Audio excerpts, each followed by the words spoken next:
प्यारे बच्चों नमस्कार। आज हम प्रश्नावली 9-1 का प्रश्न नंबर 4 देखेंगे। कल हमने पहला और दूसरा समझाए थे, तीसरा ने आपको होमवर्क में दिया था तो आपने बना लिया होगा।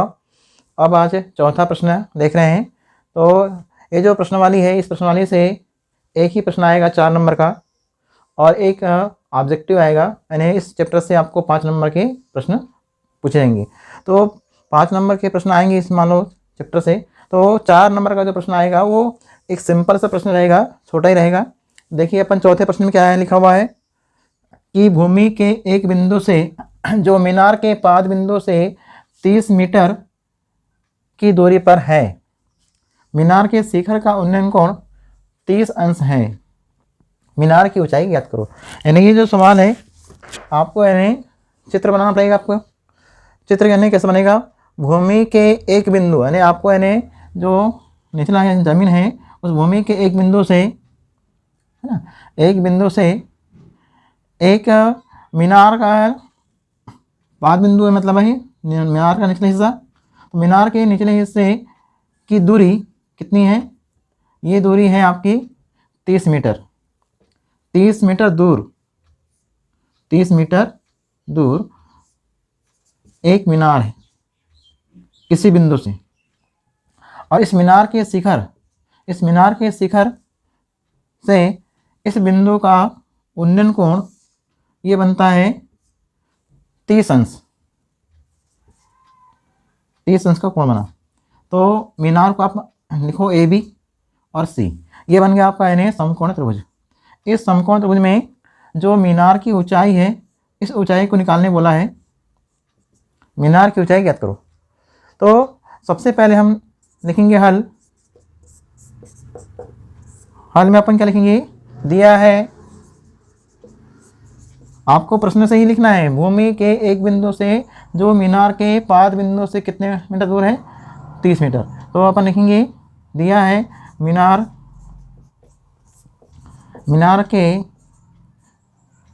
के पाद बिंदु से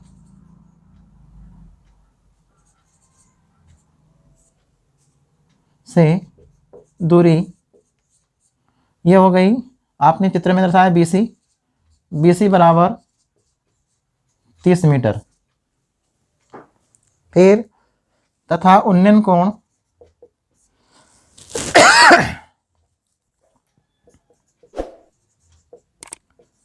तथा शिखर का उन्नयन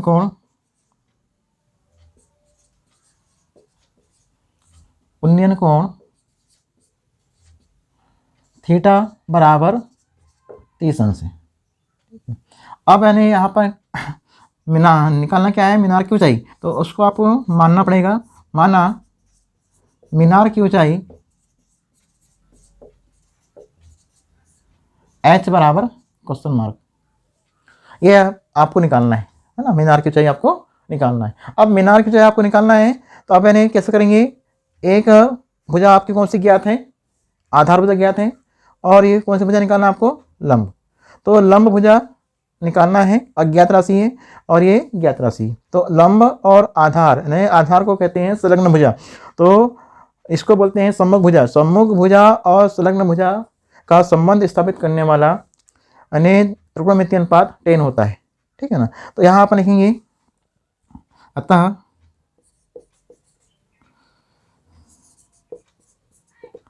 समकोण त्रिभुज क्या बना है चित्र, समकोण त्रिभुज ABC में थीटा बराबर क्या है, कोण 30 अंश है, ठीक है ना। तो यहाँ अपन क्या लिखेंगे, समकोण त्रिभुज ABC जो अपन लिखे हैं, इस समकोण त्रिभुज में थीटा का मान 60 अंश है। तो इसमें सम्मुख भुजा क्या है, AB बटे और संलग्न भुजा क्या है, BC। तो इसको हम यानी क्या बोलते हैं, tan थीटा, है ना, tan थीटा का ये अनुपात है। अब यानी AB का मान कितना है, H बटे 30 बराबर tan 30। अब यानी tan 30 का मान कितना होता है, आप मालूम है 1/√3, ठीक है। अब यानी 1/√3 है। अब 30 जो है, इस 30 का हम करेंगे यहाँ पक्षांतर, तो H बराबर हो जाएगा 30 बटे करनी 3। अब ने 30 को अपन ने कहाँ किया, गुणा 3 1 से, तो 30 से कम 30, 30 बटे क्या हो जाएगा वर्गमूल 3। अब वर्गमूल 3 हर में है, चूँकि इसका यानी पूर्णांक बनाने के लिए, इसको पूर्ण संख्या बनाने के लिए आपको हर का करना पड़ेगा परिमेयकरण। याद रखेंगे हर का परिमेयकरण। हर के परिमेयकरण में क्या होगा, जो संख्या हर में लिखी हुई है उस संख्या का नीचे और ऊपर गुणा करेंगे, करणीय 3 बटे करणीय 3। जब गुणा हो जाएगा तो अंश में हो जाएगा 30 इंटू करणीय 3 बटे 3, यानी ये संख्या हो जाएगी पूर्णांक में, है ना।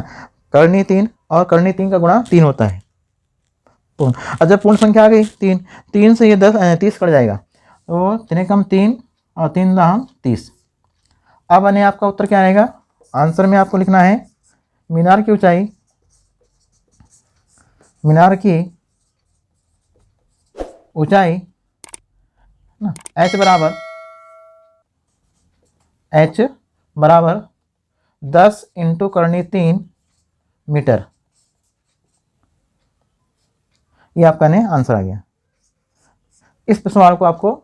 तो ये 4 नंबर का सवाल इन्हें इतना बड़ा आ सकता है, तो 4 नंबर के लिए आपको ऐसा हल करना है। तो आप यानी प्रश्न की भारती को पढ़ेंगे, प्रश्न की भारती में क्या लिखा हुआ है पहले उसको समझेंगे, और समझने के बाद चित्र बनाएंगे, चित्र में दर्शाएंगे, और फिर यानी सीधे समकोण त्रिभुज लेकर और भुजाओं का जो अनुपात है उस भुजाओं के अनुपात में त्रिकोणमितीय अनुपात कौन सा होता है, टेन होता है, साइन होता है, सेक होता है ना। ये आपको देखना है, जो मैंने आपको पहले लिखा चुका हूँ, है ना। कि साइन थीटा का मान होता है सम्मुख भुजा बटे कर्ण, कॉस का मान होता है संलग्न भुजा बटे कर्ण, और टेन का मान होता है सम्मुख भुजा बटे संलग्न भुजा, ठीक है ना। तो ये आपको उन्होंने लंब बटे आधार बोलते हैं इसको, ठीक। तो ये आपका है सवाल नंबर 4 है। अब हम देखते हैं अगला सवाल। देखिए प्रश्न नंबर 5वां। 5 में क्या लिखा है, भूमि से 60 मीटर की ऊंचाई पर एक पतंग उड़ रही है। पतंग में लगी डोरी को अस्थायी रूप से भूमि के एक बिंदु से हमने बांध दिया है। भूमि के साथ डोरी का झुकाव 60 अंश है। ये कौन है, यह मानकर कि डोरी में कोई ढील नहीं है। देखिए आपको ने प्रश्न की भारती में वो पढ़ना है, पढ़ने में लिखा है कि जो पतंग ने ज़मीन से कितनी ऊंचाई से उड़ रही है पतंग, वह 60 मीटर, यानी आपको चित्र बनाना है तो 60 मीटर ऊंची, 60 मीटर की ऊंचाई, 60 मीटर की ऊंचाई से यहाँ पर ने पतंग उड़ती जा रही है ना। वह यानी पतंग का जो डोर है यानी डोरी है, उस डोरी को हमने ज़मीन पर किसी बिंदु पर अस्थायी रूप से हमने उसको बांध दिया गया है। यहाँ हमने इसको बांध दिया गया है, ठीक है। तो यहाँ हमने इसको बांध दिया, यहाँ पतंग है, यहाँ पतंग है ना, यहाँ से पतंग उड़ती जा रही है, ठीक। तो यहाँ जो पतंग उड़ रही है ए बिंदु से और बी बिंदु से उसकी ऊंचाई हो गई, और यहाँ पर इन्हें एक बिंदु यानी एक अन्य बिंदु से या हमने उसको डोर को हमने बांध दिया है। इस डोर का झुकाव, इस डोर का यानी जो झुकाव है वह यानी 60 अंश का है ना। इस डोर का झुकाव कितना है, 60 अंश का है। अब उसने क्या बोला है कि डोर का झुकाव, डोरी का जो झुकाव है वो 60 अंश का है, हमने चित्र में लिखे 60 अंश। यह मानकर कि डोरी में कोई ढील नहीं है, मतलब डोरी कैसी बंधी हुई है, तनी हुई। तो आपको डोरी की लंबाई निकालना है, मतलब आपको ये निकालना है, इस लंबाई को निकालना है, ए से निकालना है ना। इस लंबाई को आपको निकालना है, यह अज्ञात राशि क्वेश्चन मार्क आ गया। तो इस राशि को आपको निकालना है, तो आपका नहीं कर्ण भुजा आपको निकालना है। तो पहले प्रश्न की भारती को मैंने पढ़ना है कि भूमि से 60 मीटर की ऊंचाई पर एक पतंग उड़ रही है। तो उड़ने के साथ उस पतंग में जो डोरी होती है उसको हम किसी ज़मीन पर एक बिंदु से हमने उसको बांध दिया गया है, और उस डोरी का झुकाव मतलब कितने अंश का है, 60 अंश का है। तो डोरी में कोई ढील नहीं है, डोरी यानी तनी हुई है। तो आपको इस डोरी की लंबाई निकालना है। तो अब देखिए यहाँ समकोण त्रिभुज के चित्र में कौन कौन सी भुजा का मान दिया है, यानी सम्मुख भुजा का मान दिया हुआ है जिसको आप ऊंचाई बोलते हैं लंब, और जो निकालना है कौन सी भुजा निकालना है आपको, यानी कर्ण, कर्ण भुजा आपको निकालना है। सम्मुख भुजा और कर्ण भुजा का संबंध स्थापित करने वाला यानी त्रिकोणमितीय अनुपात साइन होता है, ठीक है ना। तो आपको इन्हें समझ में आ गया होगा कि आपके चित्र पर से ही पूरे सवाल बनते हैं। तो यह सवाल है क्या सवाल करेंगे अपन लिखेंगे दिया है जमीन से पतंग की ऊंचाई, जमीन से पतंग की ऊंचाई कितनी दी हुई है। ये ए बी का मान दिया हुआ है 60 मीटर, ठीक है ना। फिर इन्हें क्या दिया है तथा उन्नयन कोण दिया हुआ है थीटा बराबर 60 अंश, ठीक। अब इसके बाद में और क्या दिया हुआ बताइए, 60 अंश का कोण दिया हुआ है। अब इन्हें निकालना क्या है आपको, माना डोरी की लंबाई चित्र में AC है, तो अपन ने AC बराबर क्या लिखा, क्वेश्चन मार्क, ये आपको निकालना है। अब यहाँ लिखेंगे अतः समकोण त्रिभुज ABC में थीटा का मान क्या है, थीटा का मान है 60 अंश, ठीक है ना। नहीं, थीटा का मान 60 अंश है, ठीक। थीटा का मान 60 अंश है, ऊंचाई यानी 60 है, मीटर है। अब AC निकालना है, मतलब आपको निकालना है कर्णभुजा। तो यहाँ लिखेंगे AC AB बटे AC जो होता है यानी सम्मुख भुजा बटे कर्ण बराबर होता है साइन थीटा, ठीक, साइन थीटा। यानी सम्मुख भुजा और क्या है, कौन सी भुजा है, ये कर्ण भुजा है। तो सम्मुख भुजा बटे कर्ण भुजा का संबंध स्थापित करने वाला यानी त्रिकोणमितीय अनुपात साइन होता है, तो अपन लिखेंगे साइन थीटा। अब यहाँ पर अपन रखते हैं मान, तो यहाँ लिखेंगे 60 और नीचे लिखेंगे AC, इसका मान आपको निकालना है, और यहाँ लिखेंगे साइन 60 अंश। अब आपको इन्हें साइन 60 का मान आपको बताना है कितना होता है। तो यहाँ लिखेंगे 60 और यहाँ लिखेंगे AC बराबर साइन 60 का मान होता है वर्गमूल 3/2, ठीक है ना, वर्गमूल 3/2 होता है। अब आपको यहाँ करेंगे अपन कौन सा गुणा, त्रियक। इस त्रियक गुणा में क्या होगा, 2 का गुणा 60 से होगा और AC गुणा वर्गमूल 3 से होगा। तो हम लिखेंगे वर्गमूल 3 गुणित AC बराबर 60 गुणित 2। अब इन्हें 60 में 2 का गुणा करेंगे 120 आएगा, 120 आ गया। और यहाँ लिखेंगे यानी करनी 3 गुणित AC। अब आपको AC मान निकालना है, तो AC का मान क्या होगा, AC बराबर हो जाएगा, AC बराबर 120 बटे करनी 3, 120 बटे करनी 3। तो ये आपका यानी AC का मान आ रहा है, यानी डोरी की लंबाई आ रही है ना।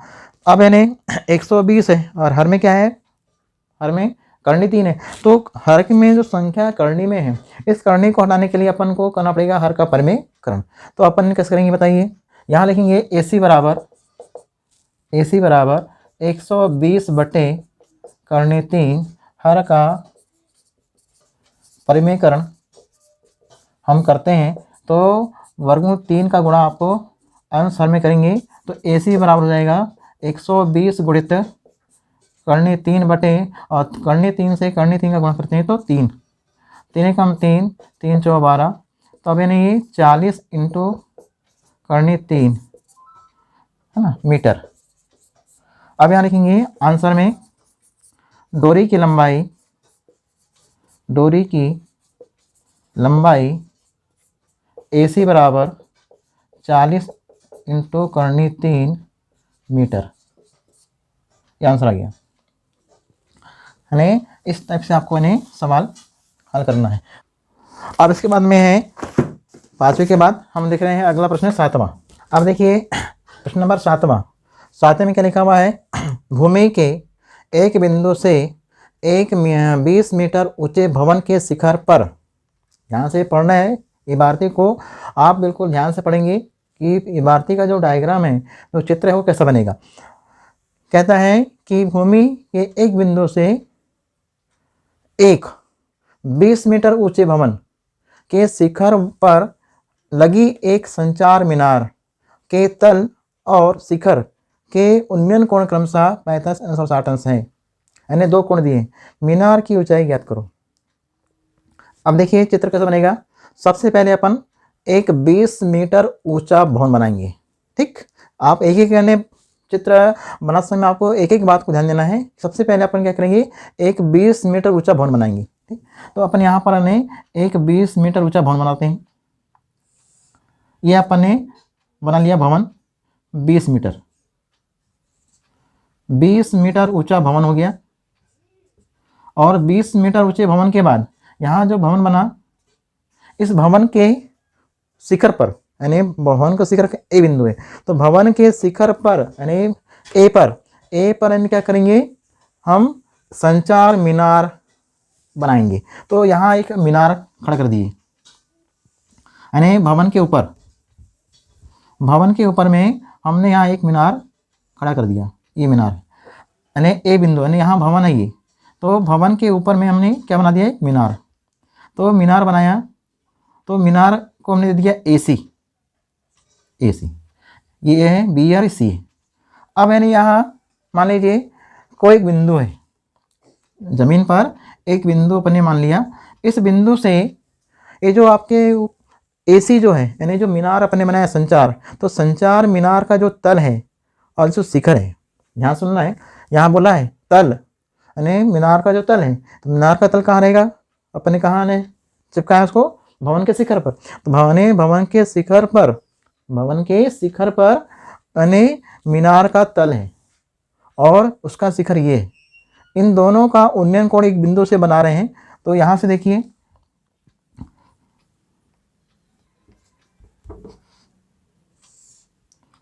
ये बना दिए और एक यानी यहाँ से बनाएंगे।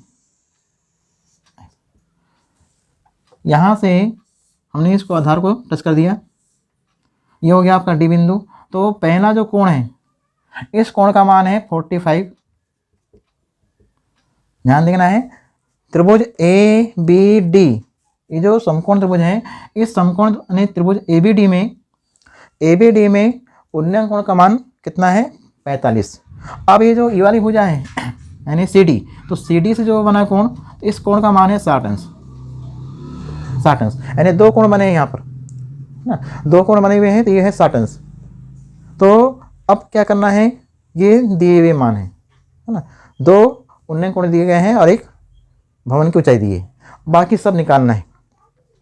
ये जो आधार है संलग्न भुजा है, इस संलग्न भुजा का मान अपन ने x मान लिया, यहाँ से लिखना है, इसको x मान लिया। अब ये संलग्न भुजा x है, क्योंकि अपने को ये जो त्रिभुज है ABD, तो ABD में AB का मान है 20 और BD का मान आपको निकालना पड़ेगा, इसलिए हम x मान लिए। अब यहाँ जो है संचार मीनार, उस संचार मीनार की ऊंचाई को आप मानो h, यहाँ तक के A तक के। तो अपन ने संचार जो मीनार है, तो h का मान आपको निकालना है, ध्यान से समझना है। जब h का मान निकालना है तो C से लेकर B तक दूरी कितनी होगी, देखिए यहाँ से यहाँ तक के h है, यहाँ से यहाँ तक के 20 है, और अपने को निकालना है CB, क्योंकि जब भी यानी CB आपकी कौन सी भुजा है, लंब, कौन से त्रिभुज में, CBD। तो यहाँ से यहाँ तक के जो भुजा है, तो इस भुजा का मान कितना आएगा, ये हो जाएगा 20 यानी h धन 20 मीटर है ना। तो h धन 20 मीटर यानी ये भुजा हो जाएगी CB। तो ये आपका यानी जो चित्र है यानी डायग्राम है, इस डायग्राम को अपन ने पूरा बना लिया। अब आपको लिखना है यहाँ पे, तो लिखेंगे हल। तो हल में अपन क्या करेंगे बताओ, दिया है एक भवन की ऊंचाई AB बराबर, हमने चित्र में दर्शाया AB बराबर 20 मीटर है ना। फिर अपने तथा, और यहाँ 2 दिए हैं उन्नयन कोण, तथा उन्नयन कोण क्रमशः 30 अंश 45 अंश और 60 अंश है, 60 अंश है। ये अपन ने दिया है, मैं लिख दिया। अब आपको मानना है, माना संचार मीनार की ऊंचाई AC बराबर h मीटर है। माना संचार मीनार की ऊंचाई AC बराबर, अपन इसको क्या माना है, H मीटर, H मीटर मान लिया। अब उसके बाद में और क्या माना आपने, जो आधार है नीचे BD, इसको आपने माना है ना, BD बराबर X मीटर। फिर आपने C से लेकर B तक यानी CB बराबर H धन X मीटर, ये अपन ने सब चित्रानुसार मान लिया। अब ये यानी आपने पूरी बातें लिख दिया। अब यहाँ दो बने हैं समकोण त्रिभुज, ध्यान देना है। एक बना है समकोण त्रिभुज ABD और एक बना है CBD। ध्यान से, दोनों समकोण त्रिभुज को आपको दो बार अलग अलग लेना है, दोनों बार आपको उसको हल करना है, दो बार अलग अलग। तो ABD जो त्रिभुज है समकोण, इसमें भी आपको लंब यानी सम्मुख भुजा और संलग्न भुजा का संबंध लेना है। और दूसरी बार CBD जो है, तो CBD जो समकोण त्रिभुज है उसमें भी आपको लेना है सम्मुख भुजा और संलग्न भुजा, यानी संलग्न भुजा आपको लेना ही है ना, तो लंब और आधार। तो यहाँ पर लिख रहे हैं, अतः समकोण त्रिभुज, आप ले रहे हैं छोटा वाला ABD में जो आपने लिया है पहले समकोण त्रिभुज, उस पहले वाले समकोण त्रिभुज का जो निम्नकोण है थीटा, उसका मान आपको लिखना है यहाँ। ये आपने लिया है कौन सा, छोटा वाला, उसका मान है निम्नकोण का मान थीटा बराबर 45 अंश। अब यानी इसमें AB भुजा आपकी सम्मुख भुजा है और BD भुजा संलग्न भुजा है। ये सम्मुख भुजा और संलग्न भुजा का अनुपात बराबर होता है tan थीटा। अब यहाँ पर क्या आएगा, 20 बटे x बराबर tan 45 अंश। tan 45 का मान कितना होता है आपको मालूम है ना, tan 45 का मान 1 होता है। तो अब यानी x का यहाँ गुणा कर दो, तो x बराबर क्या हो जाएगा, x बराबर 20 मीटर। नहीं, आपका यानी x की वैल्यू आ गई, यानी जो BD का मान है वो 20 मीटर आया। ठीक है, इसको आप मान लीजिए पहला समीकरण, क्योंकि आपके दो बने समकोण त्रिभुज, इन दोनों समकोण त्रिभुज आपको अलग अलग हल करना है। तो ये आपका पहला बन गया। अब आपको दूसरा हल करना है। देखिए, दूसरे वाले के लिए आपको समकोण लेना है त्रिभुज CBD। ठीक, तो CBD यानी लेने के लिए आप फिर से हल करेंगे पुनः समकोण त्रिभुज CBD में। और ये जो त्रिभुज है, इस त्रिभुज में थीटा बराबर कितना है, 60 अंश का कोण है। ठीक है ना, 60 अंश का बनाया कोण। अब यानी चित्र में अपने लिख दिया 60 अंश। अब इसके बाद क्या करेंगे अपन लोग, यहाँ पर भी आपको लेना है सम्मुख भुजा CB है और संलग्न भुजा BD है, बराबर होता है tan थीटा। ठीक, CB का मान है H धन 20 मीटर और BD का मान है x बराबर tan 60 अंश। अब tan 60 अंश का मान, tan 60 का मान कितना होता है, tan 60 अंश का मान होता है वर्गमूल 3 होता है। ठीक, तो यहाँ पर क्या लिखेंगे, H धन 20 बटे x बराबर करनी 3, x का यहाँ गुणा करो, तो H धन 20 बराबर करनी 3 इंटू x। ये आपका आ गया दूसरा समीकरण। इस दूसरे वाले समीकरण में अपन x की वैल्यू रखेंगे। यहाँ ध्यान से देखना है, ये x की जो वैल्यू आई है पहले समीकरण में x बराबर 20 आया, तो x का मान अपन यहाँ रख देते हैं। तो यहाँ अपन लिखेंगे समीकरण 2 में x का मान रखने पर, जब अपन x का मान रखेंगे तो क्या हो जाएगा, H धन 20 बराबर, यानी यहाँ पर हो जाएगा करनी 3 गुणित 20 या 20 गुणित 3 है ना, 20 गुणित करनी 3। ये आपका ने मान रख दिए, x का मान अपने रख दिया। अब क्या करेंगे बताओ, अब यानी इसके बाद हमारा ये जो 20 है लेफ्ट में, इस 20 का हम करें पक्षांतर, तो कितना होगा, H बराबर 20 करनी 3 माइनस 20 प्लस का हो जाएगा माइनस। अब यानी 20 हो गया दोनों पद में कॉमन, तो 20 अब बाहर निकाल लिए, तो करनी 3 माइनस 1 है ना। अब यानी क्या होगा, H बराबर 20। अब यानी करनी 3 का मान 1.732 होता है दशमलव भिन्न में, और -1। अब इसको नहीं घटा दिए अपन ने, ये वर्गमूल 3 का मान है ना, वर्गमूल 3 का मान 1.732 -1। अब इसको यानी घटाते हैं तो घटाने में कितना आएगा, 0 यानी पूर्णांक संख्या से पूर्णांक संख्या घटती है, ये 2 से नहीं घटाना है आपको, तो यहाँ आएगा 732। अब इन्हें h का इसमें मान निकल रहा है तो 20 का इसमें गुणा कर दो, 1 से पहले बढ़ा दो, हमने 1 से पहले बढ़ा दिया, 2 का पारा 2 दूनी 4, 2 तिया 6 और 2 साती 14। ठीक है, अब आपको लगाना है दशमलव, हमने 1 शून्य पहले बढ़ा दिया, 1 शून्य गुणा कैसे करते हैं देखिए, 20 का गुणा ने 1 शून्य पहले बढ़ा दिया और बचा 2 है 20 में, तो 2 का अपने लाइन से गुणा कर दिया, 2 दूनी 4, 2 तिया 6, 2 साती 14। अब आपको लगाना है दशमलव, दशमलव कितने अंक में लगेगा, 1 अंक, 2 अंक, 3 अंक, यानी इकाई तरफ से अपने इकाई तरफ से ये जो गुणनफल है, इस गुणनफल में इकाई तरफ से 3 अंकों के बाद आपको क्या लगाना है, दशमलव, तो 14.64। तो यहाँ अपन लिखेंगे आंसर में संचार मीनार की ऊंचाई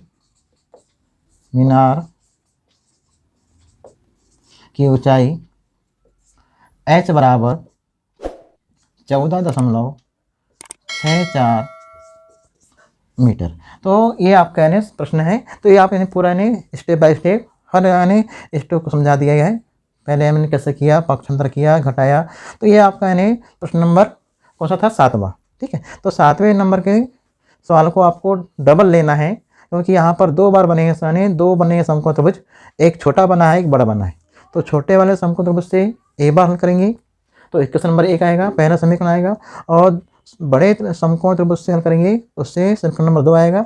समीकरण 1 और 2 को अब हल करेंगे तो h का मान प्राप्त हो जाएगा। तो ये आपका सवाल नंबर 7वां था। अब इसके बाद यानी अपने डबल वाला भी हो गया, सिंगल वाला, चित्र वाला हो गया, डबल चित्र वाला हो गया। अब इसके बाद के जो सवाल दिया है तो आप यानी बनाएंगे, 7वां है, 7वें के बाद में 8वां भी ऐसी है सेम। ठीक है ना, इसमें भी यानी आपको हल करना है, इसमें भी 2 कोण दिए गए हैं, जहाँ डबल यानी जिस इबारती में डबल कोण दिया रहता है, उन्नयन कोण या अवनमन कोण डबल दिए, तो समझना कि उसमें आपको 2 बार समकोण त्रिभुज लेना है, और 2 बार समकोण त्रिभुज लेकर आपको हल करना है और 2 बनाना है समीकरण, और उन दोनों समीकरण को हल करके निकालना है आंसर आपको, चाहे वो मीनार की ऊंचाई हो या भवन की ऊंचाई हो। ठीक है ना, तो ये आपका यानी सवाल 7वां है। 8वां बनाएंगे, फिर हम कल देखेंगे 9वां 10वां, यानी कल के दिन और चलेगा ये चैप्टर, फिर यानी आपका ये प्रश्नावली खत्म, फिर नया चैप्टर आ जाएगा व्रत अध्याय 10। तो आप यानी इसके बाद का जो प्रश्न है उस प्रश्न को आप बनाएंगे 8वें नंबर को। तो थैंक यू।